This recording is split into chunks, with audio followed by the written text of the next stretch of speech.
कल लेकिन यूएस में बहुत एक शांत ट्रेड हुआ था। कुछ लोग कह रहे हैं कि तूफान से पहले की शांति है, कुछ लोग कह रहे हैं कि नहीं अब सब चीज़ें सेटल हो गई हैं और बार बार वहाँ की गवर्नमेंट ये कह के लोगों को भरोसा दिला रही है कि सब कुछ स्टेबल है, अब कोई इतनी बड़ी चिंता की बात नहीं है। लेकिन इन्हीं दोनों के बीच में कहीं चीज़ छिपी हुई है। जब ब्लैक रॉक आके ये कहता है कि आप लोग 2023 में कोई एक्सपेक्टेशन मत रखिए, फेड से कोई रेट वेट कट नहीं होने वाला है, ये सिस्टम अभी ऐसे ही चलेगा क्योंकि जो कंसर्न्स हैं वो बड़े हुए हैं। मैं आज चूँकि वहाँ बहुत ज़्यादा इंडाइसिस लेवल पे हुआ नहीं, हालांकि लोज पे गए, वहाँ से थोड़ा सा ऊपर आके बंद हुए, लेकिन जो इम्पॉर्टेंट बात है वो ये है कि जो 81 बॉन्ड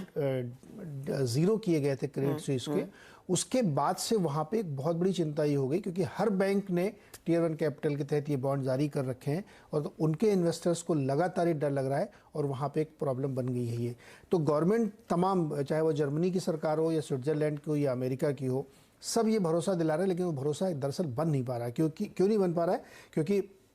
$17 बिलियन के खत्म होने के बाद अब जो रियल एस्टेट में करीब 36-37 बिलियन डॉलर का एमटीएम लॉस बना हुआ है, लॉस वो कभी भी बुक करना पड़ेगा आपको, और दूसरे बैंकों के जो 81 बॉन्ड है उसको लेकर के प्रॉब्लम हो रही है। तो इसीलिए again and again even Biden भी ये कह रहे हैं कि अभी प्रॉब्लम खत्म नहीं हुई है, तो वो प्रॉब्लम कहीं ना कहीं अंदर ब्रू हो रही है, वो कब कैसे सेटल होगी पता नहीं कहना। इसीलिए मार्केट में कितना भी कॉन्फिडेंस आप डालिए, ऊपर आने को तैयार नहीं है। और अब जो ज़्यादा मुझे चिंता लग रही है कि 2 दिन से जो नैस्डैक में हुआ, यानी जो पिछली 20% की रैली दिसंबर से अब तक नैस्डैक में बनी थी, क्या वो भी फिजल आउट होगी, ये एक कंसर्न होना चाहिए। तो लेट्स सी कि कैसे चीज़ें पैन आउट होती हैं, क्योंकि हमने कल जिक्र किया था चार्ल्स श्वाब बैंक का, वो Charles Schwab bank actually problem में आता हुआ दिख रहा है। हो सकता है कि अगले 2-3 दिनों में कोई ख़राब खबर वहाँ से निकल के